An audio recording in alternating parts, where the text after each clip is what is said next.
కూటమి ఏడాది పాలన పట్ల ప్రజల్లో సంతృప్తి సంతోషం కనబడుతున్నాయని కొత్తపేట శాసనసభ్యులు బండారు సత్యానందరావు వ్యాఖ్యానించారు.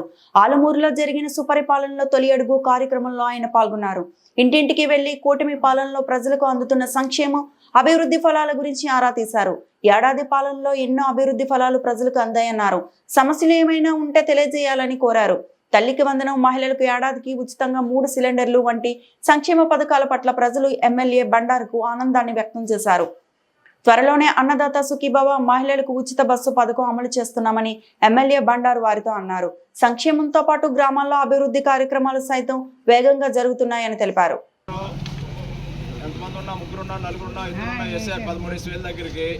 పెన్షన్ కూడా 3,000 రూపాయలది ఒకేసారి 4,000 రూపాయలు చేసి అందిస్తున్నారు.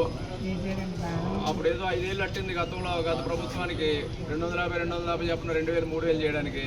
ఈయన వచ్చిన తర్వాత 4,000 చేయడమే కాకుండా పాతది ఒక 3 నెలలది కూడా కలిపి ఆ 3,000 కొత్త పెన్షన్ 4,000 7,000 ఒకేసారి వేశారు. అన్నీ మీ అందరికీ 1వ తారీఖు పెన్షన్ వస్తుంది కదమ్మా. ఎలా ఉంది చంద్రబాబు నాయుడు గారి పరిపాలన వచ్చిన తర్వాత? అందరూ సంతోషంగా ఉన్నారా? మీరు ఏమన్నా పథకాలు అందుతున్నాయా? ప్రభుత్వ పథకాలు ఏమన్నా పెన్షన్లు ఎవరైనా మీ ఇంట్లో వరకు అందుతున్నాయమ్మా? 2 గ్యాస్ సిలిండర్ డబ్బులు పడ్డాయా? చదువుకునే పిల్లలు ఎవరైనా ఉన్నారు? అన్నీ అవుతాయి. Thank you. మీరందరూ చంద్రబాబు నాయుడు గారిని ఆశీర్వదించారు.